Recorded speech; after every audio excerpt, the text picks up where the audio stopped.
ഇന്ന് ഞാൻ ഡിസ്കസ് ചെയ്യാൻ പോകുന്ന ടോപ്പിക്ക് താടിയിലിന്റെ വളർച്ചയിൽ ഉണ്ടാകുന്ന വ്യത്യാസം മൂലം ഉണ്ടായിട്ടുള്ള ജോ ഡിഫോമിറ്റീസ് എങ്ങനെ സർജറി കൂടാതെ കറക്റ്റ് ചെയ്യാമെന്നതിനെ പറ്റിയാണ്. നിങ്ങൾ പലപ്പോഴും ശ്രദ്ധിച്ചിട്ടുണ്ടാകും, ചില ആൾക്കാരിൽ ഈ ലോവർ കീഴ്ത്താടി കണ്ടമാനം ഫ്രണ്ടിലേക്ക് തള്ളി നിൽക്കുന്നതായി കാണാം. ഇങ്ങനെയുള്ള അവസ്ഥയ്ക്കാണ് ക്ലാസ് 3 അല്ലെങ്കിൽ അണ്ടർബൈറ്റ് എന്ന് പറയും. ഇത് പ്രധാനമായിട്ടും 3 കാരണങ്ങൾ ഉണ്ടാവും. ഒന്ന്, ലോവർ ജോ കീഴ്ത്താടി നോർമൽ വേണ്ടതിനേക്കാൾ ഒരു 5 to 6 മില്ലിമീറ്റർ സൈസ് കൂടുതലായിരിക്കാം. പിന്നെ ഉള്ളതെന്ന് പറഞ്ഞാൽ സെക്കൻഡ് ഓപ്ഷൻ എന്ന് പറഞ്ഞാൽ ഈ ലോവർ ജോ നോർമൽ സൈസ് ആയിരിക്കാം, പക്ഷേ അപ്പർ ജോ മേൽത്താടി തീരെ ചുരുങ്ങി കൺസ്ട്രക്റ്റഡ് ആയിട്ട് ബാക്കിലേക്ക് നിന്ന് കഴിഞ്ഞാലും നമുക്ക് ക്ലാസ് 3 അല്ലെങ്കിൽ അണ്ടർബൈറ്റ് ആയിട്ട് കാണും. പിന്നെ ഉള്ളതെന്ന് പറഞ്ഞാൽ മൂന്നാമത്തെ ഒരു കോമ്പിനേഷനാണ്. ലോവർ ജോ സ്വല്പം സൈസ് കൂടുതലായിരിക്കാം, അതുപോലെ അപ്പർ ജോ സ്വല്പം സൈസ് കുറഞ്ഞുമായിരിക്കാം. ഇത്രയും നാളും ഇതിന് സർജറി മാത്രമേ ഒരു ട്രീറ്റ്മെന്റ് ഉണ്ടായിരുന്നു.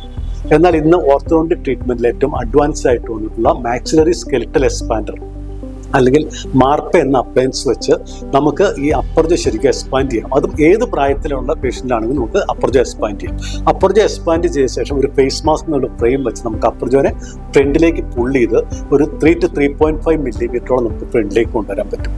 അത് കഴിഞ്ഞ ശേഷം ബ്രേസസ് ട്രീറ്റ്മെന്റിലൂടെ നമുക്ക് ഇവിടെ വിസ്റ്റൻ ടൂത്ത് എടുത്ത് ഇവിടെ താഴെ ലോവർ ആർച്ചിൽ 2 പിന്നെ മൈക്രോ ഇംപ്ലാന്റ് എന്നുള്ള ചെറിയ പിൻ ഫിക്സ് ചെയ്ത് ലോവർ ആർച്ചിനെ സ്വല്പം ബാക്കിലേക്കും കൊണ്ടുവന്ന് നേരത്തെ സർജറി വേണ്ടിയിരുന്ന ഒരു 70 തൊട്ട് 80% കേസുകളും സർജറി കൂടാതെ തന്നെ, എന്നാൽ സർജറിക്ക് വേണ്ടിയിരുന്നതിന്റെ ഒരു 1/3 എക്സ്പെൻസ് നമുക്ക് ട്രീറ്റ് ചെയ്യാൻ സാധിക്കുന്നതാണ്.